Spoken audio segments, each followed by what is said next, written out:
Olá, oração, ação, comunidade, grupo, classe da Escola de Deus. Muito bom estarmos juntos, muito bom mantermos nosso estudo sobre um livro tão importante quanto o Livro dos Espíritos. Não é o livro mais importante da Terra, na nossa opinião, é o Evangelho de Jesus Cristo, mas é um livro que está à altura de outros livros de grandes revelações, como Alcorão, Cabala, a Torá, Tao Te Ching, Upanishads. Quem somos nós para classificar, não é? Há muitos livros bons em diversas áreas e nós precisamos estudar. Alunos repetentes que não estudam só podem se destinar a repetir de novo. Quem vai querer ser enviado para uma classe como a da Terra agora, para reviver por séculos as lições que não fomos capazes de aprender? Ainda estamos em sala de aula, a prova final não veio ainda. Todos nós que atentarmos para as questões éticas, teremos chance. Porque uma condição só é necessária para viver bem, tomar boas decisões. E uma só condição é necessária para tomar boas decisões: ter clareza ética, clareza de valores. E para isso, o estudo espiritual é imprescindível. Parabéns por ter tomado essa boa decisão, parabéns por estarmos juntos. O que quer que venhamos a viver, se vivermos juntos, teremos muito mais chance. Sejam todas e todos muito bem-vindos. Vamos às questões. Estamos estudando a quarta parte do capítulo 2 de O Livro dos Espíritos. E hoje estamos numa questão de um número muito interessante, que é a questão número 1000. São 1019 perguntas, estamos na parte final dos nossos estudos. E vamos para a questão 1000, estudar o resgate.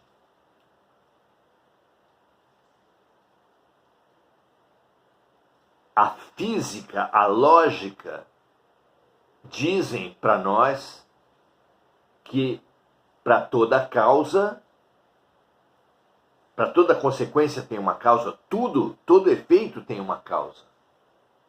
Lógica pura, razão na veia. Quando no hinduísmo se fala sobre a lei do karma, karma é uma palavra em sânscrito, que quer dizer ação. Portanto, a lei do karma é a lei de ação e reação. A toda ação corresponde uma reação de igual intensidade e sentido contrário. É ciência pura. Lógica pura, razão pura. Não é? E é também espiritualidade. Porque as dores não são resultados de um Deus vingativo e punidor. As dores que nós passamos são resultados de nossas próprias ações. Então tudo quer dizer que vem de vidas passadas? Não. As dores são todas consequências de nossas próprias ações. Uma pessoa que fumou a vida toda e que tem uma doença respiratória, tem um câncer de laringe, tem um AVC, Sofre por suas ações, mas não de outras vidas, desta vida mesmo. Uma pessoa que bebe e vai dirigir e bate o carro, provoca um acidente, ora,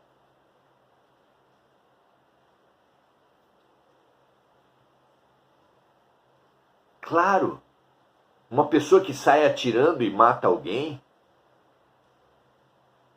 foi sua própria escolha, nessa vida mesmo.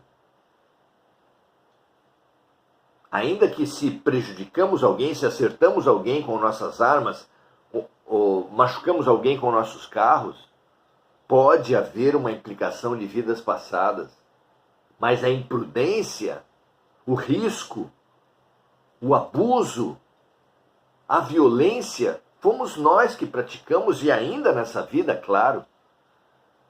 Mas todas as questões, e são inúmeras, cujas causas não podemos encontrar nessa vida, certamente vêm de vidas passadas.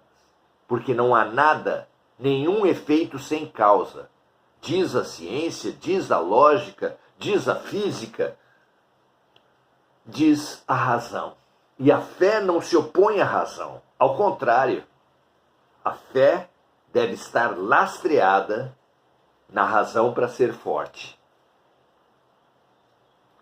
Muito bem, então estudemos os resgates, a lei de ação e reação, a lei do karma, já a partir dessa vida, já agora. Questão 1000, Kardec pergunta assim: podemos ir resgatando nossas faltas já desde essa vida? O que você acha?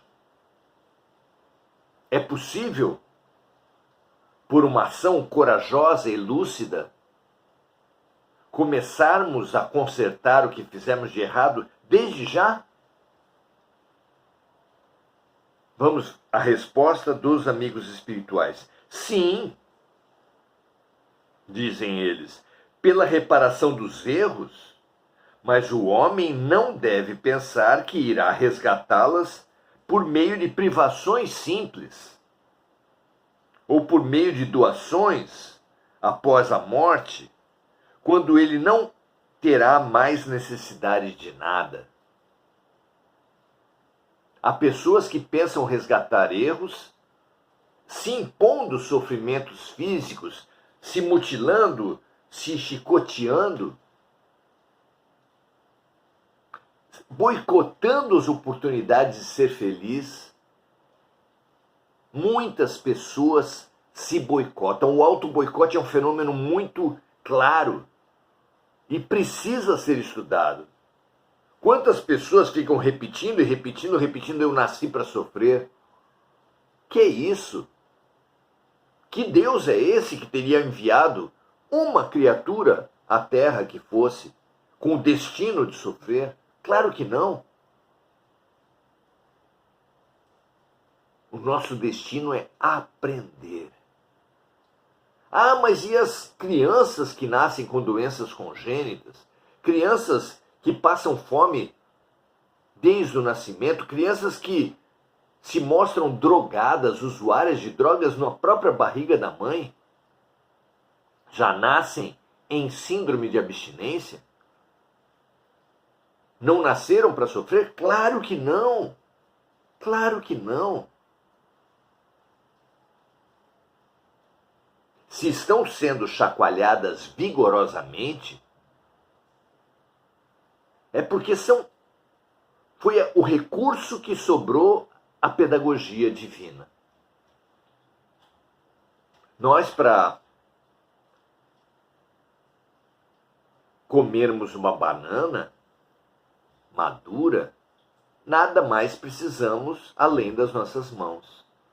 Já para comer uma laranja, precisaremos de uma faca. Para abrirmos um coco, precisaremos de um facão e de movimentos vigorosos. E nós somos, não haja dúvida, casca grossa. Então não é uma punição, muito menos uma vingança divina. Se a vida nos trouxe ações impactantes,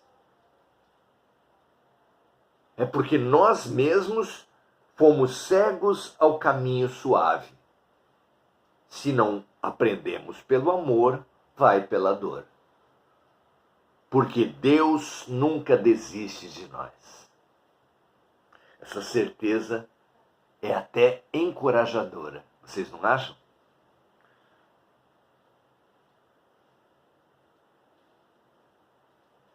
Então seria apenas um absurdo nós nos impormos dores a título de resgatar erros.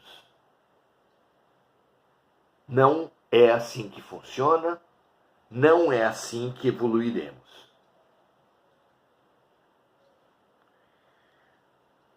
O homem não deve pensar que irá resgatar seus erros por meio de privações simples ou por meio de doações após a morte, quando ele não terá mais necessidade de nada.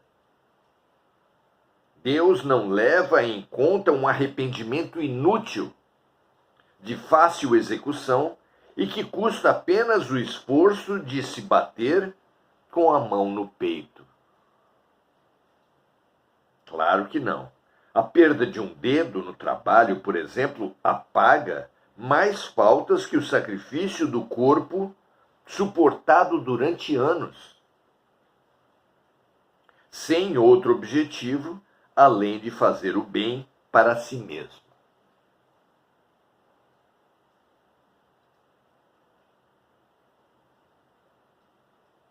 Muitos são esses que em rituais públicos, ostentando uma suposta fé, se deixam pregar em cruzes, sobem montes de joelhos, tiram sangue, colocando coroas de espinho nas cabeças, como se isso nos fizesse evoluir, como se isso resgatasse nossas faltas. O que uma pessoa aprende furando suas mãos, sua testa? Não é? Continuam os espíritos na resposta. O mal apenas pode ser reparado pelo bem. Conhece uma árvore pelos seus frutos.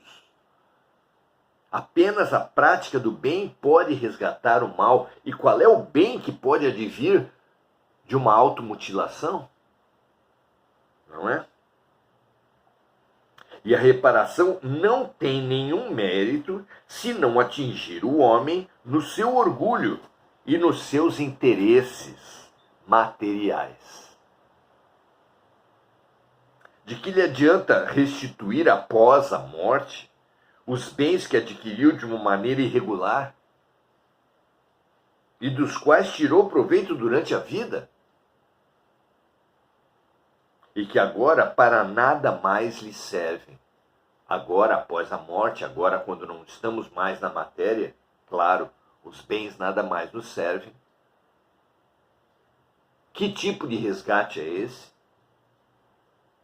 Perguntam os espíritos e continuam. De que lhe adianta privar-se de alguns prazeres fúteis e de coisas supérfluas, se o dano que causou aos outros permanece o mesmo?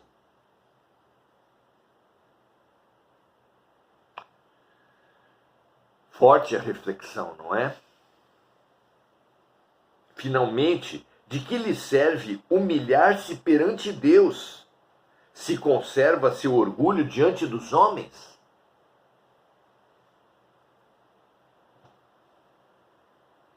Não é verdade?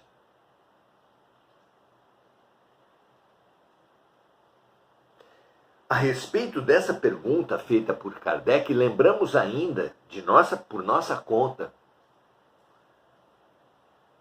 de uma mensagem dada por Jesus que parece responder a essa questão. Vamos lembrar a pergunta: podemos ir resgatando nossas faltas já desde essa vida? Jesus não fala se podemos, fala que devemos. Ao dizer que se estivermos indo para a nossa casa de oração e lembrarmos que alguém tem algo contra nós, que deixemos nossa oferta no altar. Deixemos os ritos, as práticas, as doações, as ofertas, e busquemos já a reconciliação com os que foram prejudicados conosco, por nós. É o único momento em que Jesus recomenda pressa. Reconcilia-te já com o teu adversário enquanto estás a caminho, para que não aconteça que ele o envie ao juiz, que ele o acuse em juízo, porque senão você terá que pagar na cadeia até o último centavo da sua dívida. Reconcilia-te já com o teu adversário. Não se trata de uma possibilidade, mas de um dever.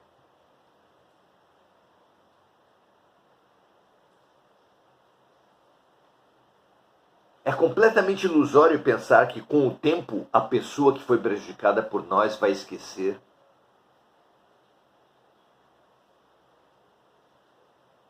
Nossas mentes ficam marcadas por nossos erros. E assim marcadas atraem situações que vão nos levar ao aprendizado e à reparação. O que nós podemos fazer são ações por nossa conta, para além de aceitar as consequências que a vida nos trouxer, não nos queixar, não nos rebelar, o que já é bem interessante. Podemos nós, naquele mesmo campo, para nosso aprendizado e em serviço a outros, praticar o bem. Vejamos alguns exemplos. A pessoa cometeu um aborto. E estamos longe aqui de considerar que quem pratica o aborto é apenas a mulher. O homem que pressiona, que financia, que chantageia a mulher para que ela aborte, tem às vezes mais responsabilidade do que ela. A amiga que indicou um remédio abortivo, a pessoa que fez um chá ou recomendou um chá abortivo, o farmacêutico, a parteira que fez algum procedimento, o familiar que pressionou, ou até que não ajudou no momento necessário, todos praticaram aborto e essas pessoas estão condenadas a, por exemplo, em outra vida serem abortados? Não. Não. Elas podem fazer alguma coisa imediatamente? Claro que sim. Mas como pode fazer alguma coisa se a sua vítima, que é a criança, está no mundo espiritual? É possível que uma reparação completa não seja viável, mas a reparação agora pode ser feita. Você, por exemplo, encontra um trabalho, um projeto social que trabalha com gravidez indesejada, com a gravidez na adolescência. E nesse trabalho você vai encontrar outras pessoas que, como você, estão no olho do furacão, sendo pressionadas, recebendo conselhos, se sentem sozinhas. E você com a sua ferida aberta, com sua vivência, com sua sensibilidade aflorada, pode ser um excelente apoio para essas meninas, para essas pessoas.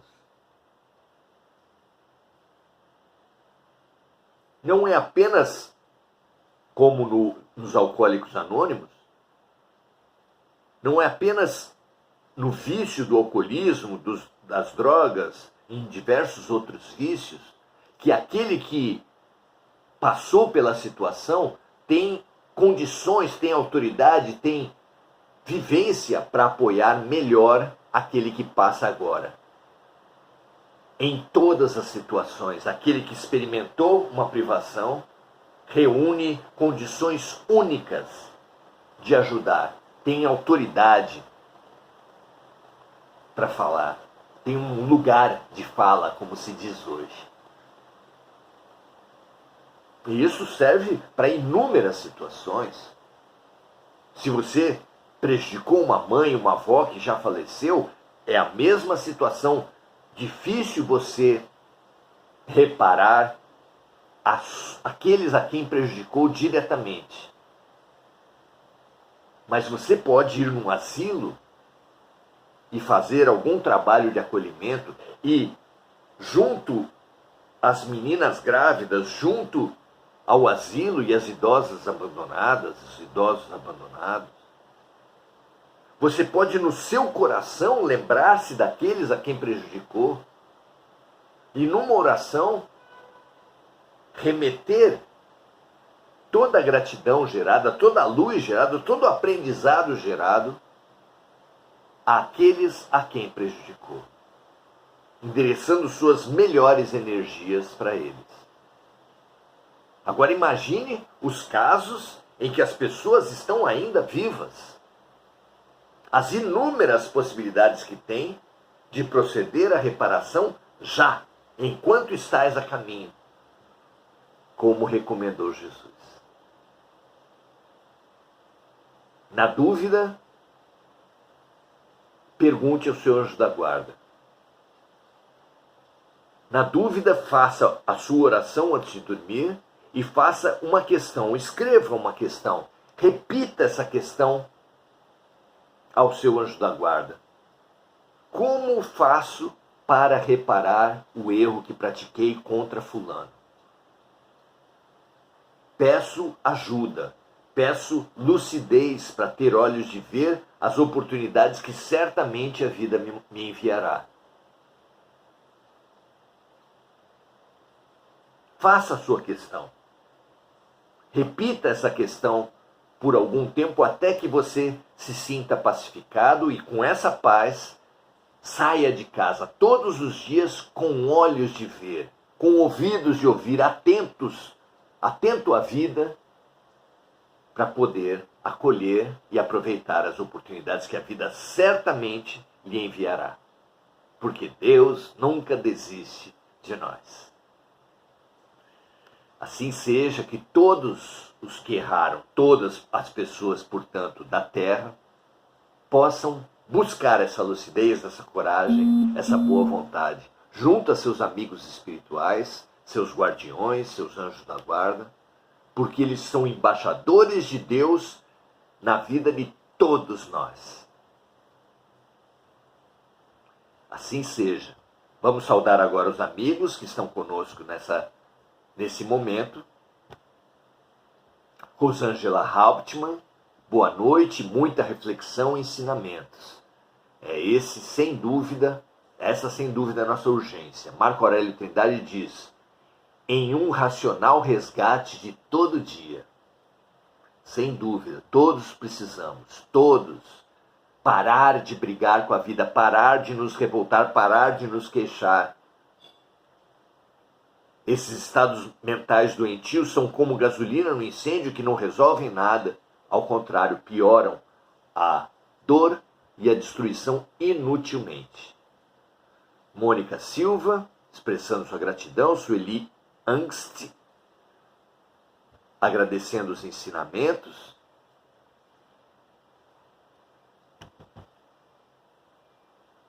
Gugu Souza expressando sua gratidão, Mônica Silva lembrando de amigos encarnados e desencarnados, das pessoas que passam por privações nas guerras e as vítimas dos desastres climáticos, dando seu boa noite a todos, assim como Andréa Salvatore e Andréa Santos. Damos também a nossa saudação a todos e o nosso estímulo para que repasse, compartilhe, multiplique o pão que veio do alto, sem dúvida, e que hoje nos nutriu de uma forma tão especial. Compartilhe. Muitos, todos, precisamos reparar, precisamos de coragem e lucidez para repararmos o quanto antes, já, enquanto estamos a caminho. É o que de mais lúcido podemos fazer com os nossos erros. Além, é claro, de aceitar e não nos queixar das dores atuais. Que essa lucidez, essa coragem, essa boa vontade banhe a todos nós que assistimos agora, a todos que assistirem depois, a toda a humanidade da Terra. Graças a Deus e até amanhã.